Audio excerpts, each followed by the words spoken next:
Welcome to Random and Memorable, a podcast from 1Password. I'm Matt Davey, 1Password's Chief Experience Officer. I'm Sarah, one of the founders at 1Password. I'm Rue, Head of Password Manager Development. I'm Anna, the producer behind the show. And we're the hosts behind Random and Memorable. Together, we offer up bi-weekly security advice, interview special guests from the cybersecurity community, and round up the latest security news in Watchtower Weekly. Plus, we may play a silly security game or two. So sit back and enjoy the show.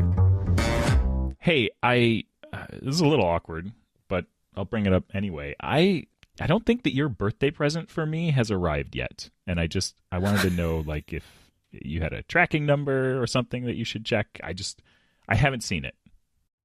Okay. This is awkward. I did think about getting you a few things. Aw. I saw them and thought, oh, Rue would like that. But then the decision that I made was, one, it will probably cost more than that thing to get it to you. Right. And two, you probably have too much crap already. So, It's true. I know, it's the thought that counts. And the thought really was, don't add that to his house. Aw. I actually appreciate that. So really, that was both a present for you and your wife. Carrie got me a box of housewares as one of my presents, and it was the first one I opened, and I was like, thanks. Why did I get this? She goes, oh, we needed that. I go, okay. Great.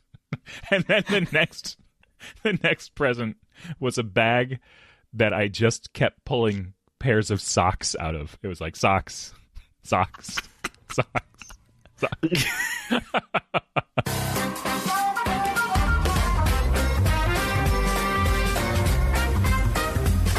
have so many socks. I feel like everybody doesn't know what to buy me for Christmas or birthdays because they are like, oh, I got you some socks. And I'm like, oh, I have socks at the back of the drawer that were from many, many Christmases ago. Yeah.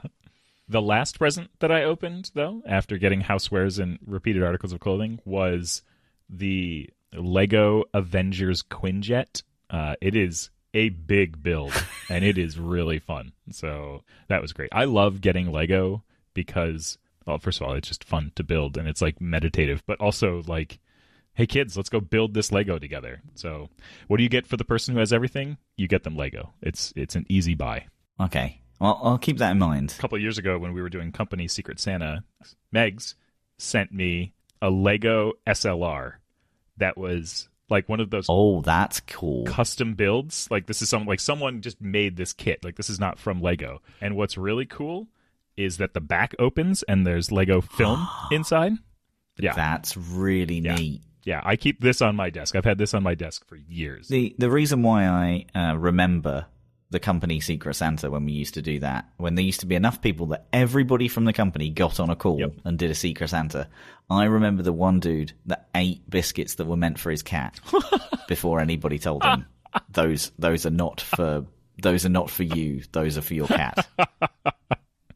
Oh, I love that. In his defense, they did look a bit like human biscuits, but that's awesome. All right. Listen, stick around with us on the show today because a little bit later on we'll be joined by I intend to.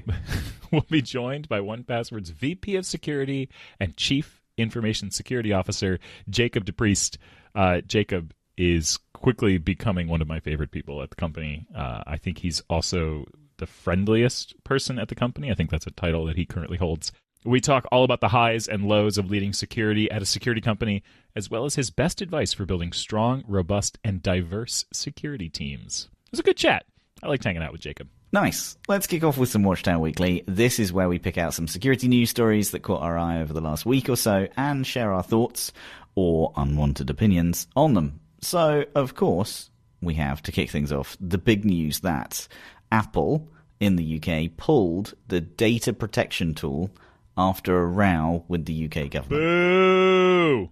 Oh, sorry. So yes, Apple is taking the unprecedented step of removing its highest level of data security tool from customers in the UK after the government demanded access to user data. This is fascinating on many levels and upsetting on a few. We all love end-to-end encryption, and this is not done particularly well by the UK government, I don't think. But from Apple's perspective, I think this was incredibly well handled. The UK government essentially asked for a backdoor key, and they just took away encryption for an area of the product instead. I think that's the best way to handle it. So end-to-end encryption, otherwise known as Advanced Data Protection, or ADP, means that only account holders can view items such as photos or documents they have stored online through a process known as end-to-end encryption. But in February, the UK government asked for the right to see the data, which currently not even Apple can access. Apple did not comment at the time, but has consistently opposed creating a backdoor in its encryption service, arguing that if it did so, it would only be a matter of time before bad actors also found a way in. This is something that has long been the argument between this. It's either encrypted or it is not encrypted. There is no kind of like, oh, we'll have a backdoor. Like end-to-end literally means end-to-end. As soon as you have a way in, Apple has a way in. Yeah. And then the bad actor has a way in. And then anybody who has, from the state of asking for a warrant all the way through, some random police officer like this person, they all have access as well, arguably. It's ridiculous. Either it is or it isn't. That's a maths point rather than a political one. But it essentially means that the tech giant has decided that it will no longer be possible to activate ADP in the UK. And it also means that not all customers' data now stored on iCloud, Apple's cloud service storage, will be fully encrypted. So data with standard encryption is accessible by Apple and shareable with law enforcement if they have a warrant.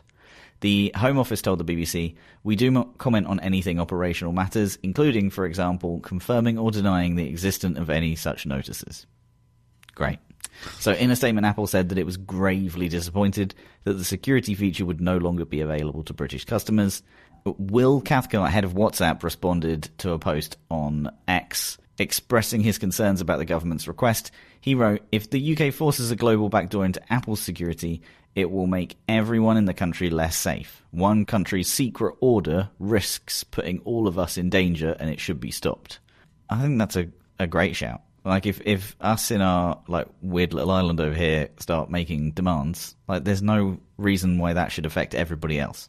Two senior US politicians said that it was so serious a threat to American national security that the US government should reevaluate its intelligence sharing agreements with the UK unless it was withdrawn. And with Apple pulling the plug on at-rest end-to-end encryption for UK users and Signal threatening to pull out of Sweden if that government demands end-to-end encryption backdoors, it is certainly looking a bit, bleak out there for encryption. Yeah, I don't like this. Honestly, this feels like the first pebble to fall in an upcoming avalanche, and I don't care for it. I don't care that it's my country that started that pebble either. Correct. Yes, I don't care for that either. Yeah, I mean, I don't love this, but I think Apple dealt with it in the way that they had to. Yep. Okay, so cybercriminals use fake security audit scams to breach corporate systems. This one's from thehackernews.com. So companies are being warned that malicious hackers are using a novel technique to break into businesses by pretending to offer audits of the company's security. So authorities in Belgium and Ukraine have issued alerts after reports of fraudsters contacting companies claiming to be from cybersecurity agencies. In Belgium, attackers have been officers from the so-called Federal Cybercrime Service, an organization that does not actually exist. In Ukraine, similar scams have been reported with criminals impersonating officials from the CERT UA. The scammers offer a free cybersecurity assessment, often bringing their own equipment or asking victims to install remote access software like AnyDesk. Once granted, they can infiltrate company networks and steal sensitive data. So really, any tool that ends up sharing your screen, I'm completely adverse to. Like, handing over keys to stuff, even if the government is on the other end, is just bad news every time. Yeah. Yep. So, cybersecurity experts have advised businesses to be cautious. If approached by someone offering an audit, verify their credentials by contacting the relevant authorities directly through official channels. Suspicious activity should always be reported immediately. The real authority coordinating Belgium's cybersecurity is the CCB, and according to the CCB, the criminals pretend to be an officer of the Federal Cybercrime Service.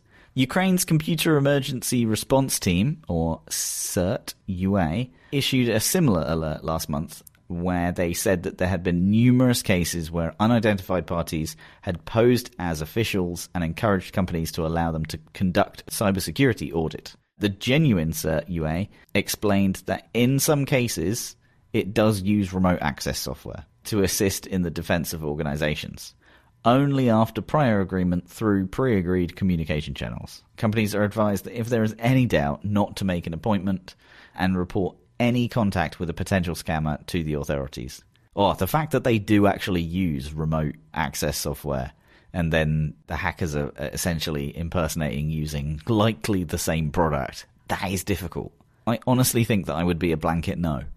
If it's really urgent, you come round to my door and then I can check you out and all of those things, and that's when we'll go. Yeah. Yep. All right.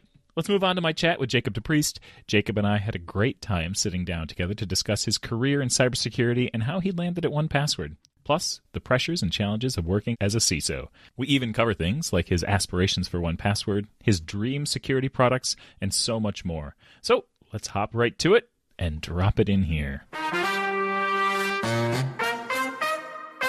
Our guest today is Jacob DePriest, VP of Security and Chief Information Security Officer at 1Password. Jacob brings a wealth of experience from his previous roles, including Deputy Chief Security Officer at GitHub. Prior to that, he served as a senior executive to the National Security Agency, leading initiatives such as the Developer Experience Program and acting as the agency's executive sponsor for open source projects.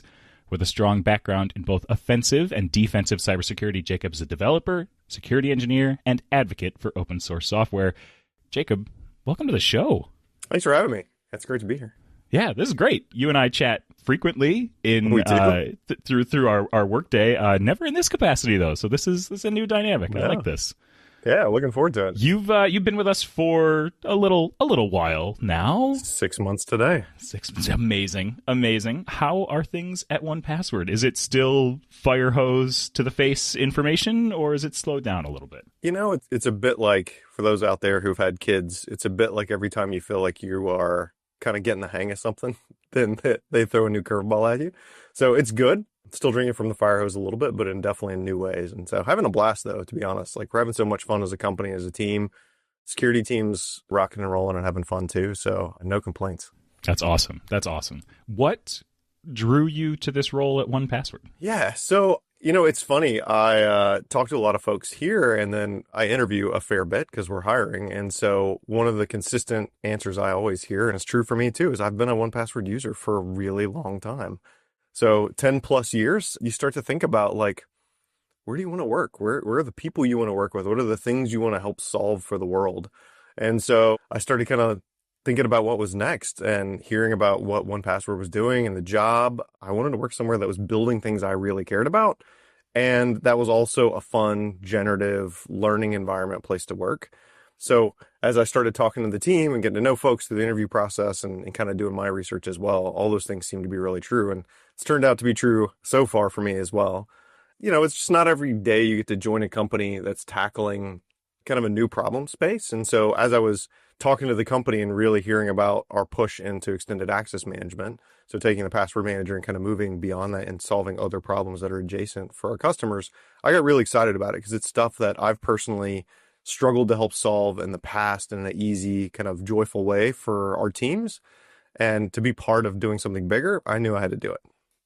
Yeah, that's very cool. That story, you're right, like repeated over and over again by so many people. Like even for me, when I was in between jobs, I literally just opened up my applications folder and was like, 1Password, I use that. Maybe they're hiring. And like literally just texted Roost and was like, are you guys hiring?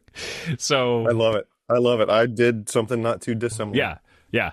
You're right, like about the new things that we are tackling. Like the company continues to grow and the password manager continues to be the core of our business, and we are expanding. We're looking beyond that in some really interesting ways.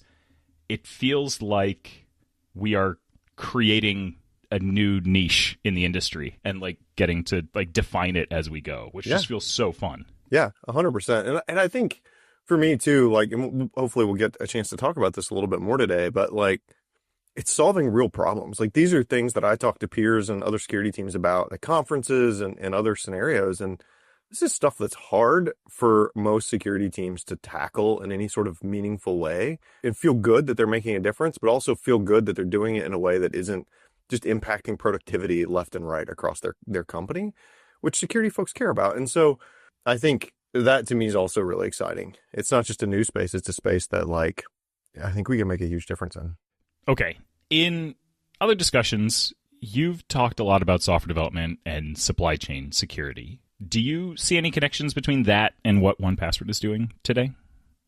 Yeah, that's a really good question. Yeah, I've a lot of my career has been in the software development engineering space, software development tools, supply chain security, things like that. And so I do think a lot about this even today. And what is our role as a company? Is there ways we can help? And I think the short answer is yes. There's some things that are already out there today that maybe some folks don't know about. And so one of the things that I got really excited about, I think this was like week 2 after I joined 1Password, where for developers, we can store the SSH key for a developer in a vault in 1Password, which is great. And that's something I've used for a really long time. And if you look at some of my demos I've done in conferences and stuff, you'll see the little 1Password biometrics thing pop up and check. But with our device trust solution, which is powered by Collide, which joined the 1Password family last year, we can also now help businesses encourage their user base to put those keys into vaults and get them out of local storage. And so it seems kind of a little thing, but to be able to do that at scale across hundreds, thousands of developers and get those very, very sensitive keys, which often have access to, the most sensitive source code from a company, and get them in a vault, put them behind biometrics, put them in an encrypted space that can only be accessed with the proper credentials and biometrics, I think is a huge step forward. And so that's just kind of the beginning of what I think we're doing. And in terms of the broader security story, I think this is where kind of what we were hinting at a minute ago comes in with extended access management and where we're trying to head as a company.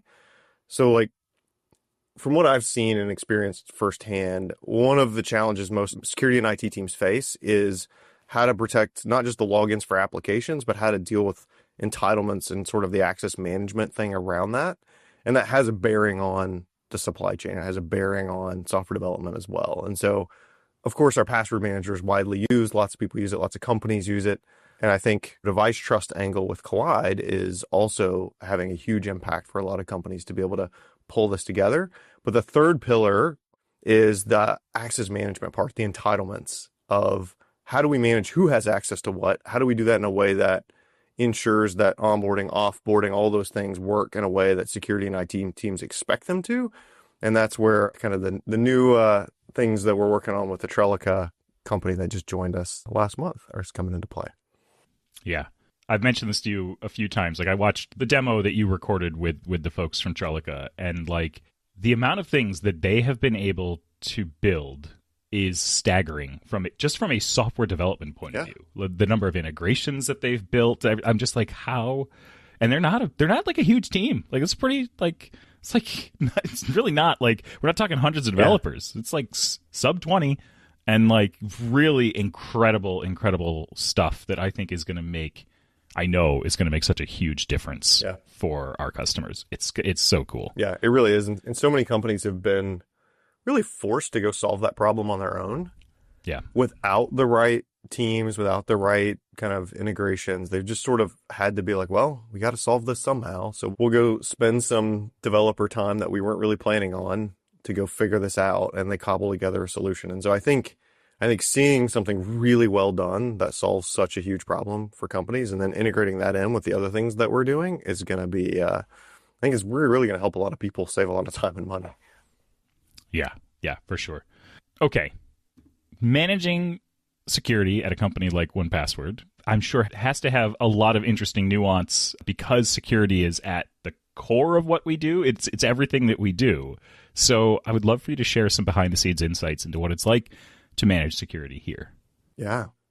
At the end of the day, the folks on the security team and the company in general are passionate about what we do. It's really difficult to find anybody at the company that doesn't care deeply about the products we're building and understanding the impact that has on our users, whether it's a consumer, whether it's like our parents that we're trying to get to use the password managers because we want to protect their data and logins, or it's the companies that are relying on our capabilities for their existence, really. And so we kind of get that. And I think that drives a lot of the passion and helps keep us focused on the things we need to be focused on. I think we also realize from a security perspective that one of the reasons 1Password is so loved in the community is that we value and prioritize the user experience, right? It's just gotten better and better over the years. You talk to folks outside the company and people are like, we just love what you're doing. Like, we want you to keep doing what you're doing. It's great to use. So I think that's also an aspect to it as well, is we don't want to just do security for security's sake, right? Like, any security person knows that the most secure app or device is the one that's turned off, right? It's powered down. Right. But that's not going to help anybody, right? That's not our goal. And so we talk a lot on the security team about how can we not just make sure our products and the company is secure, but how do we also support what the products are trying to do for our customers? Because we care about that broader security goal for the ecosystem.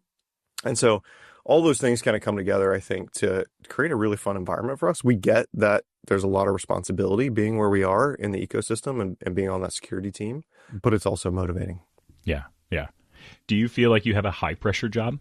Yeah, it's a good question. I talked to a lot of peers about this and actually friends in other professions that I was talking to a friend who's a doctor and works in operating rooms quite regularly recently. And, I think the thing I think about here and the thing I talk to the team about is we do have a big responsibility in the ecosystem, but we also have a great team, right? We have to rely on each other. We have a great team, not just in security, but we have a great team in the tech organization. We have a great leadership team at 1Password. And so it really takes all of us to come together. The other thing that I think makes the job really fulfilling, but also helps kind of work through that pressure to a certain degree, is that the company is filled with people who love security and care about it, right? So there's a lot of security leaders out there who are at companies where security is definitely like very low on the list. And it's a thing that must be done for compliance reasons or whatever, but it's not actually first and foremost in most people's mind at the company. And I get it, like that from a business perspective, those things is not necessarily like the wrong place to be. But it's sure great to work at a company where you can talk about security things with almost anybody at the company. And they're like, oh, yeah, like I get it. It makes sense. That's what we should do for our users. How do we think about balancing productivity with risk? I can have that conversation with pretty much any employee at the company. And it's fantastic. Yeah. Yeah. That's something that was instilled early on here. We had some security leaders early on who taught the developers how to think about it. And so it went from us bringing problems to them and being like, how could we do this? Pivoted very quickly to like, hey, these are the solutions we're thinking about. This is how we're thinking about it. This is how we're balancing risk against productivity. Does this make sense? And like, you're right. Like having that thought process and having that basis instilled across the company really changes the dynamic of the conversations and pulls you and your team out of this like constant defense mode against like, oh my God, please stop doing that. Don't do that, right? Like you don't have to have that conversation as much. Yeah. I think modern security leaders really understand that we can't be in an us versus them world anymore. That can't work. Like we have to figure out how to scale solutions together. But it's definitely a great place to be pretty far along that road at 1Password because we're all in it together trying to solve the same things. Yeah. Yeah. It wouldn't be a random but memorable podcast interview if we didn't talk about AI. With the advancements in AI and the surge in AI-powered attacks and social engineering techniques, do you have advice that you give to people or organizations now that is maybe different than it used to be? Like, how has the landscape shifted? Sure. Yeah, I think on the one hand, AI is definitely accelerating the types and quality of the threats that we're seeing, particularly in the social engineering space, but also I think we're starting to see it show up in other ways as well. On the other hand, the threats are still largely the same for most companies and most teams, right? And so unless you're a company that's in the AI development space, like your product is AI driven, then there may be some like additional things to think about in terms of protections. Largely, like we're still seeing the vast majority of successful attacks involve credentials and credential theft and like how we think about app logins. And, so I think most of the time I always go back to the fundamentals, right? Are we using phishing resistant MFA? Don't click on the links or respond to those text messages from the CEO in the middle of the night if you're not sure about it, asking for gift cards, right? Keep your phone and your laptop up to date, patch your production systems. And I think that's still kind of the best approach for most security teams. I do think, though, with that said, that it's incumbent upon security teams, security leaders and really kind of anybody in the technology space to kind of keep up with what's possible with AI. And if your company's not approving that for kind of work on a daily basis, then get an account on the weekend and see what you can do. See what coding is like with it. See what, doing a simulated attack with AI, see what's happening. Because I think if we don't keep up with what's possible, there is a risk that new capabilities will come out and catch teams by surprise.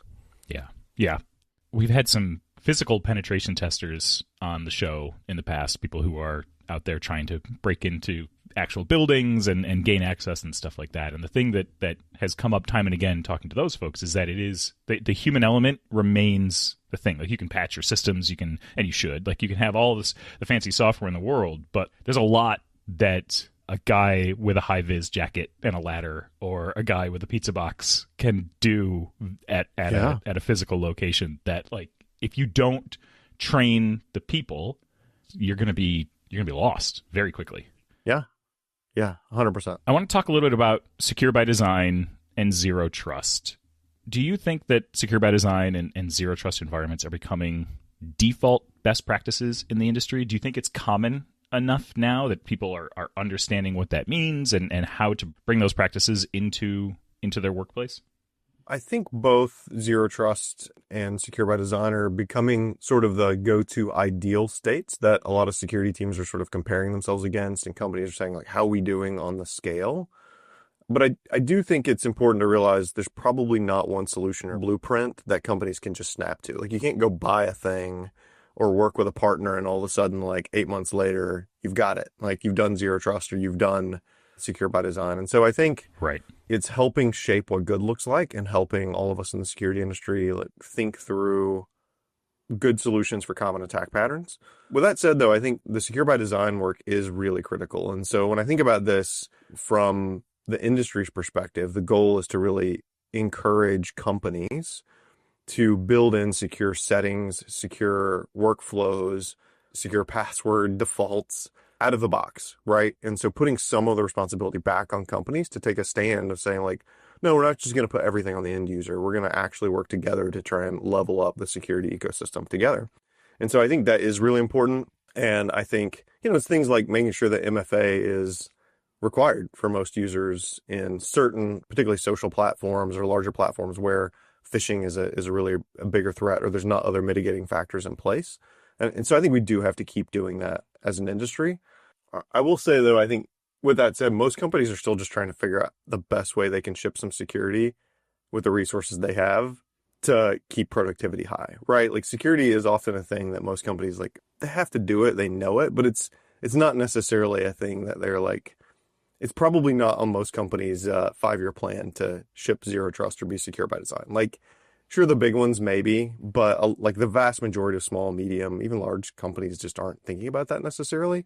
And so I think this is where I'm excited again of where we're headed as a company here with extended access management, that if we can help the companies with lower resources, smaller teams solve a huge chunk of these problems and implement a lot of these defaults out of the gate, I think that's fantastic. And I think we have an opportunity to level up these smaller teams and bigger teams with the things that we're building. Yeah, I agree. How do you ensure that we at 1Password are staying ahead of evolving cyber threats? We are responsible for the world's secrets for many, many people, which is a huge responsibility for us. Yeah. So how do we stay ahead?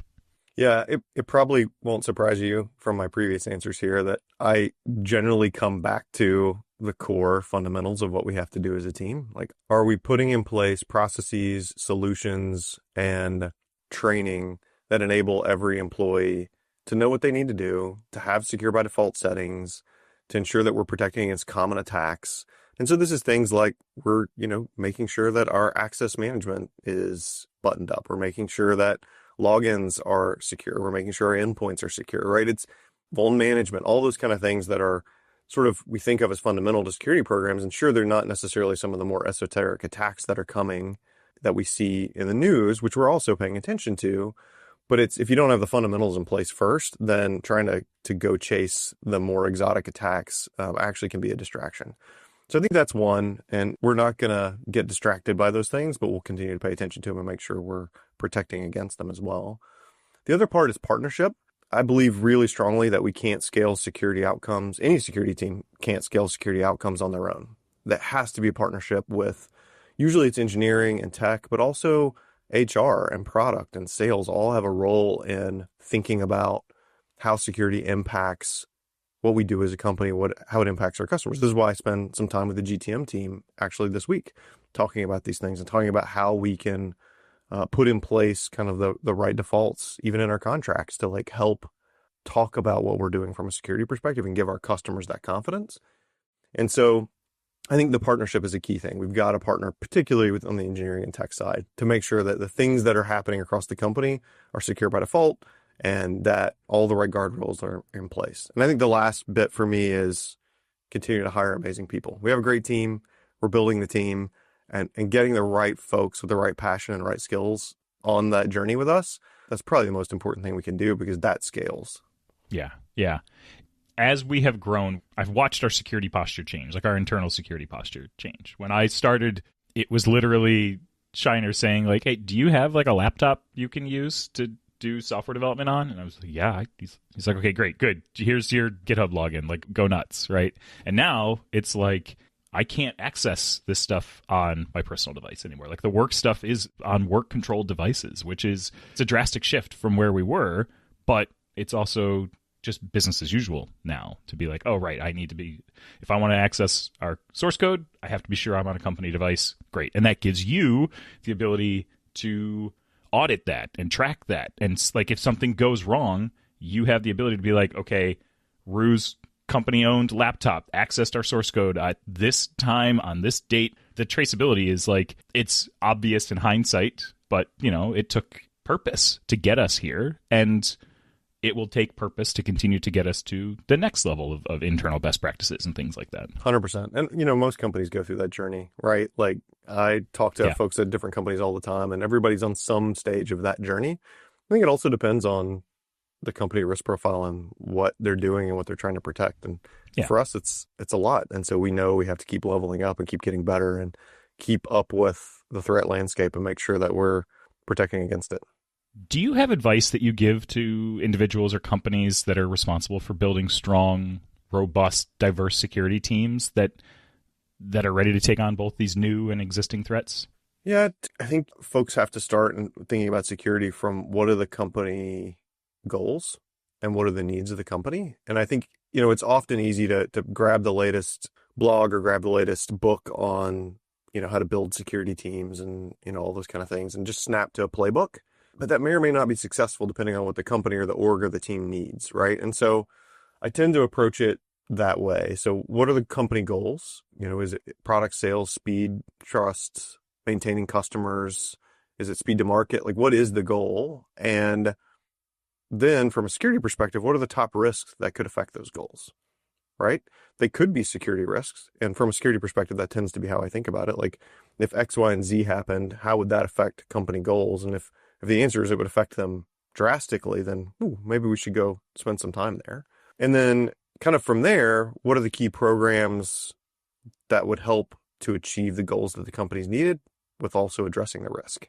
And so I think it's that balance going forward. And I think every company is going to have a different equation and a different kind of weighted scale to look at that. And then the last bit of it is once you've kind of got those three laid out, you sort of have the direction. Do you have the right people on the team to help you achieve whatever it is you laid out? And that's agreed to by leadership. And I think that's kind of that fourth pillar. The details of that, there's just so many nuances into what is important. And for some companies, they don't need to worry about company laptops because the things they're doing on laptops, they don't need to worry about the security because everything is, you know, on some kind of platform that's got baked in security. Other companies have way more security concerns. I mean, I worked in a place for many years where you couldn't bring anything home and you had to drive to a secure facility and leave your phones in your car and walk in and be cut off basically from the world for 8 to 10 hours a day. And so like, there's just so many different things on the spectrum. I think it has to start with goals and risks and work from there. So 1Password recently acquired Trellica, as we mentioned before, and we touched a little bit on what it is they do and what they're going to bring. Why don't we go a little bit deeper here and talk about the acquisition and what it means for us and our customers? Like, what does this advance in our agenda, in our plans? So I think the first thing I'll say is the Trellica product is really great, and I want to talk about that a little bit. But like you said too, like the team is amazing, right? Like I've gotten to spend time with a good chunk of the team now, and I'm just so excited to be working with them. They're just dedicated, smart. They fit right into kind of that broader vision we've been talking about of like how we all care about what we're trying to do in the world and the community. And so it's just super fun. From a product perspective, I think the way I see it is Trellica really accelerates our extended access management goals.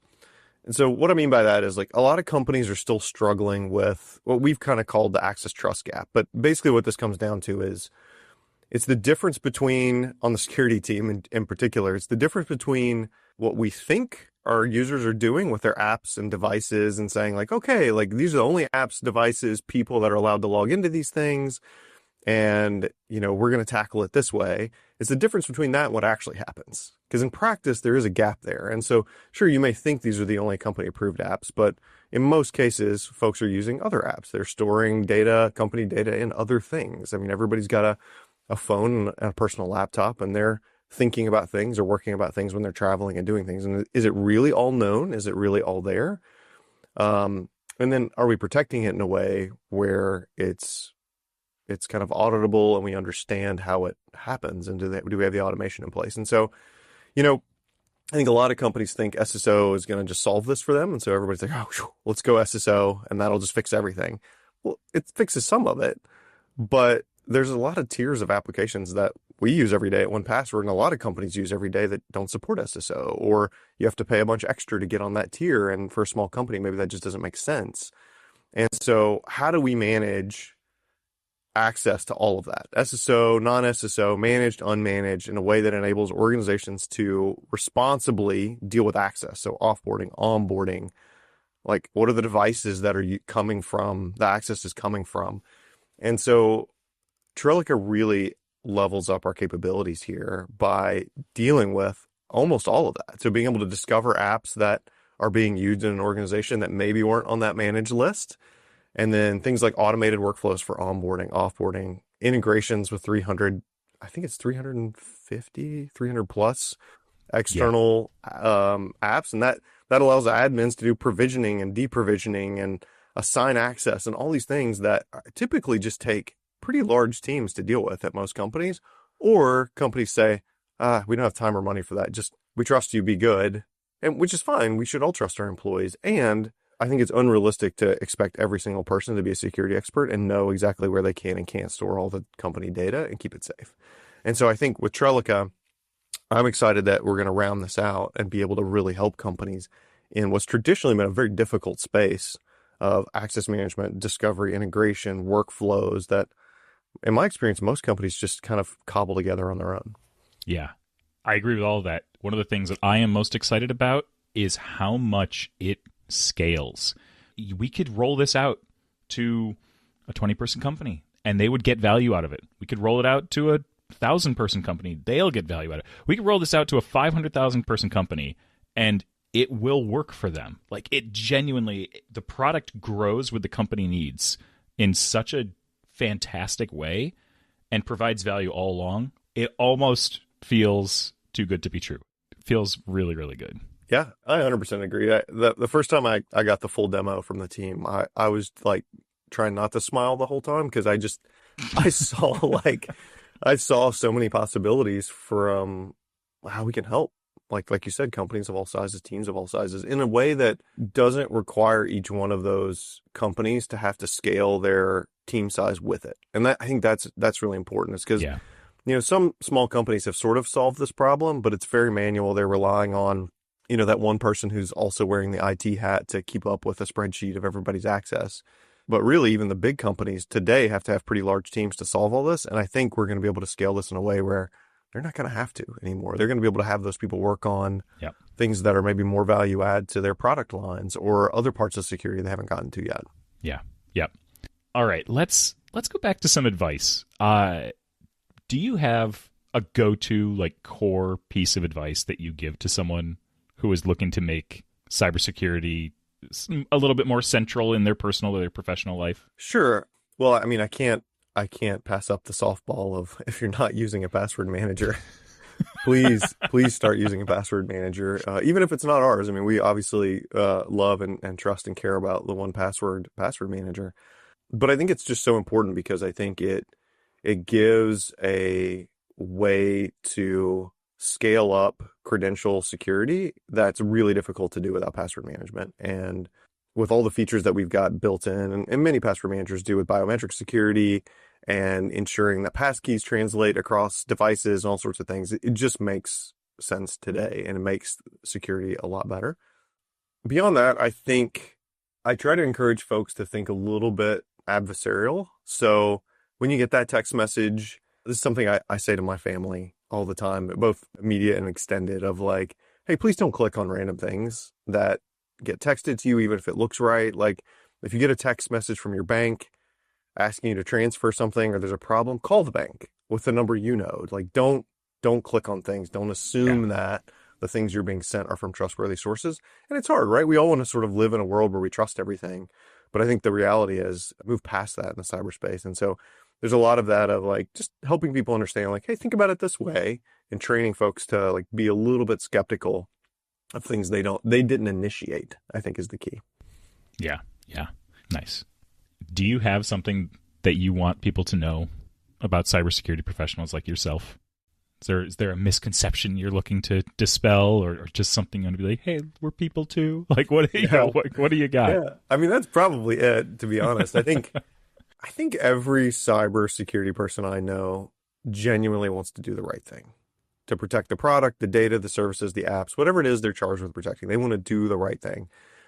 And sometimes things go wrong, right? I mean, the common saying in security is it's not if, it's when. A security incident's going to happen. It's going to happen to everybody, every company, everywhere. There's no exceptions. And so I think the thing I would ask folks to consider is give some love and empathy and respect to those teams that are working through those things, and realize it may seem like they're grumpy about some security thing, or it may feel a little bit adversarial, but generally they really want to do the right thing for the company.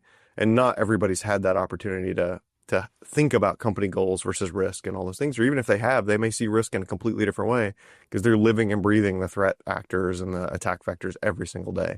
So the teams out there that I've worked with and know are working really hard to try and do it. So they're just trying to do the best they can. Nice. That's great. All right, last question. Where can people go to learn more about the work you and your team are doing? Our team actually blogs a fair bit on the 1Password blog, so check out the 1Password blog. Lots of security blogs come up there. And follow the blog, listen to this podcast, obviously. And I would say if folks haven't read the white paper, I always encourage that too. Like it's a fun read. It's a good read. And I think it's incredible transparency for a company in security that talks about how we protect the password manager. Yep, agreed. It's meaty too. Like it's a thick tome. So yeah, it's definitely not a light read, kind of in between errands. It's more of a Saturday morning with a cup of coffee read. Yeah, exactly. Well, Jacob, this was really fun. Thank you for taking the time today, and have a good rest of your day, man. Yeah, you too. Thanks for having me. This was fun. Right. Let's go to Ask 1Password. This is our advice segment, and one of my favourite segments, where you can ask Rue anything and he'll try his best to give you some agony aunt wisdom and tips. Today's email comes from Daniel from Sweden, who says, "Hello from Sweden. First of all, thanks for a great password manager. I really truly enjoy using 1Password on all of my devices, including the CLI, and using it as a vault for my home network secrets. Also, the fact that you focus on being available almost everywhere means that I can easily get secrets, e.g. for my Ansible and Terraform scripts. Yes, I know that my home lab is overly complicated." You and me both. My question for you, however, is about open source. As an open source aficionado, I always look for the most open source tools available. Has 1Password ever considered going open source? What prohibits it from being open source? In an ideal scenario, I'd love to be able to self-host 1Password. Not saying that I would, but just the fact that I could means a lot. I'd rather pay for keeping my secrets safe and accessible on someone else's computer, but if 1Password went away in some way, I'd still be able to use this fantastic product and possibly be able to contribute fixes myself if they appeared.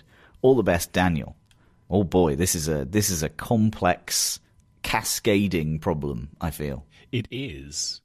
So let's talk about the open sourcing 1Password itself. When we talk about the source code for our client applications, the desktop app, the mobile apps, things like that, internally we've said that there's nothing inherently secret about that code. It's not something that we do publish, but if we were to publish it, it does not create an environment where we're sharing things out that we shouldn't be sharing. We do have some open source software. We have open sourced pieces of some of our software, and you can go and look at 1Password's GitHub account to see what we do have available there. But running an open source project is a huge commitment to do well. And even some of the small projects that we have up right now are things that we have said that we're going to do, but it's really been with the understanding that there's responsibilities involved with publishing something to the world in that way. There's responsibilities to support it well. There's responsibilities to make sure that it is well maintained, that we are frequently responding to contributing merge requests, pull requests, things of that nature. And so I think that when we talk about the potential of open sourcing 1Password as a product, it would be a huge undertaking for us to do that and to do it well. And we wouldn't want to do it unless we could do it well. So while we really value the open source community, we fund a bunch of different projects and we make available what we can because we think we can support it well. At this point, we do not have any plans to open source 1Password. When it comes to being able to self-host 1Password, that's a conversation that we've had internally as well. And honestly, it's a similar conversation. It would be a significant effort for us to be able to support a self-hosted 1Password out in the world. So I like the question, and I totally get where you are coming from, Daniel, and it's not something that we have plans to do at this point. I do get the attention and the draw of open source.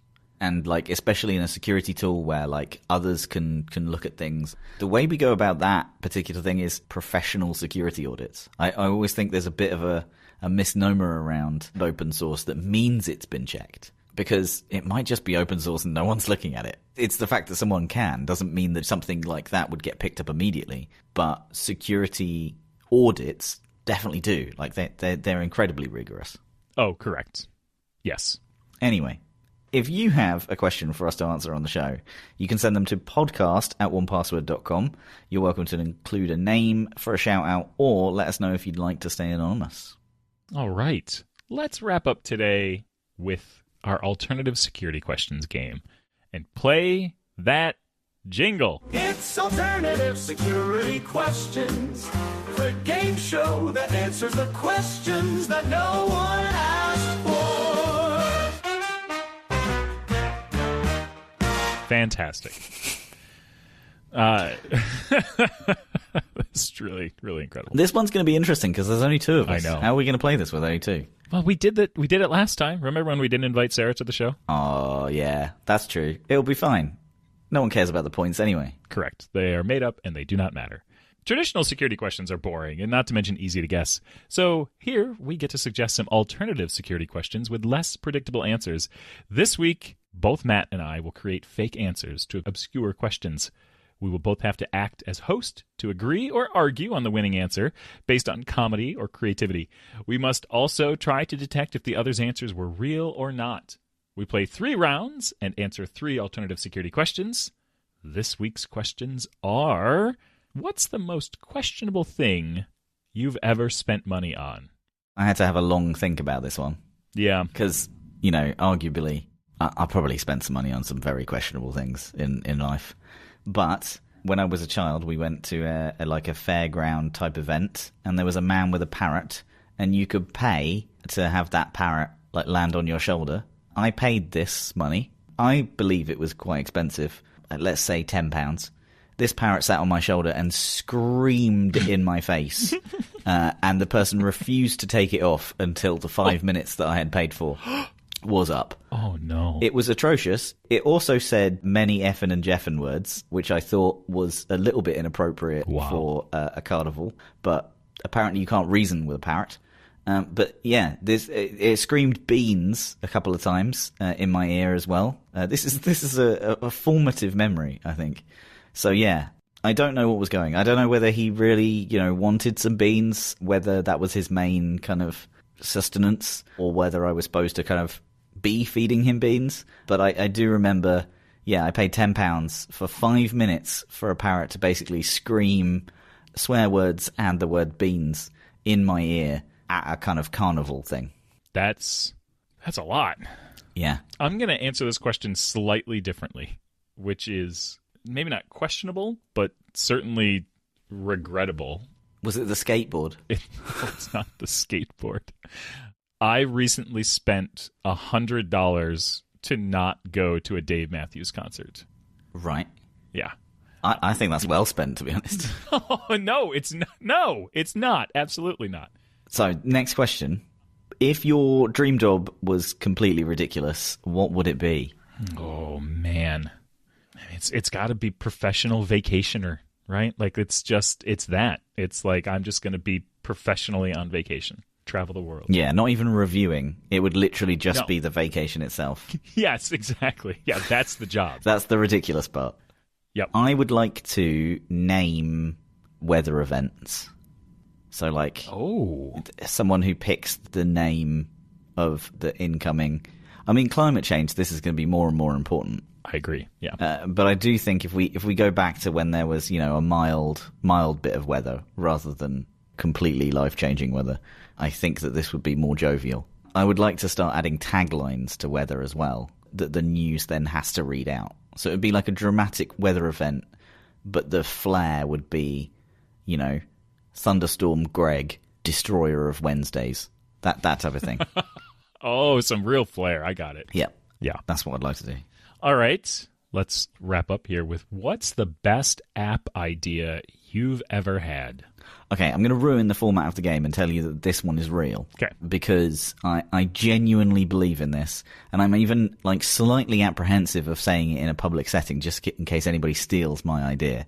And I guess you'll have to judge whether this is a double bluff or not. But my app is called Good Day, right? And it picks a random 4 days out of the year, and then during that day, it sends you loads and loads of praise and compliments and just really nice stuff, but only for 4 days. And you can't pick what those 4 days are, and you have to have the app installed all the time. That's my plan. Wow. Can you imagine Carrot Weather, where it has a personality and it's a bit snarky and a bit witty? That, but only that, and it's nice, but only for 4 days of the year, and just randomly. I like that. Mine is somewhat similar. As you know, I'm a big fan of birthdays, and so my app it would watch your calendar, and anytime someone's birthday comes up, it automatically sends them happy birthday messages and heaps them with praise. That's hey, I hope you're having a great day. This is what a special day to celebrate you. Happy birthday. That, I think that would be really fun, and just get that out in the world.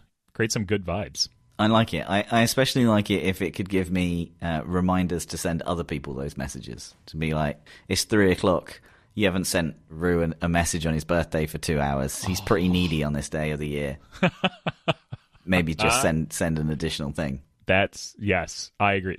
I think you're right. We can increase the scope here a little bit. It would also monitor incoming responses on your birthday and let key individuals know that they haven't reached out yet. Yeah. I think we nailed it. I think we did. Yeah. Okay.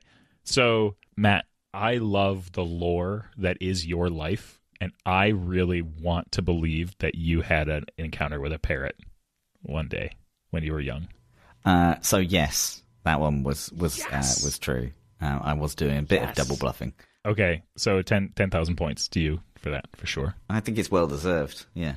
Yeah. I think for the dream job thing, we probably both answered truthfully because we were just creating ridiculous dream jobs. Well, I don't know if yours is real. Yours is definitely ridiculous, though. No, I actually, mine wasn't real. I thought it was a funny answer, but it wasn't real because the hate that you would get as the weather gets worse and you're naming it after people.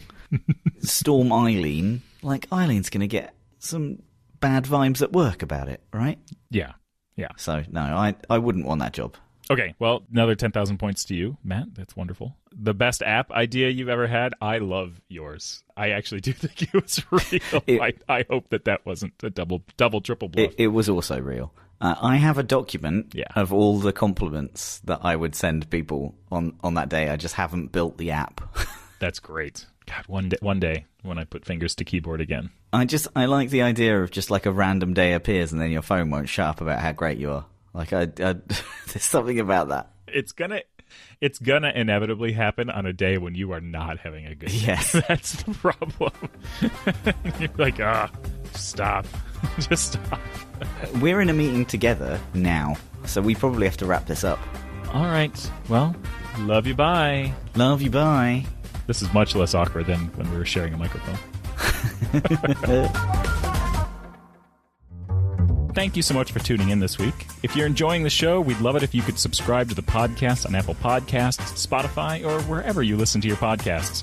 You can also leave us a rating or review. It's one of the best ways to support Random But Memorable, and we always love reading your feedback. We're also a community-led podcast, so if you have any questions for us, topics, requests, or even guests you want to hear from, please send us an email at podcast@onepassword.com. We read all your comments and look forward to hearing from you. We hope you join us in the next episode for plenty more random moments in the world of cybersecurity.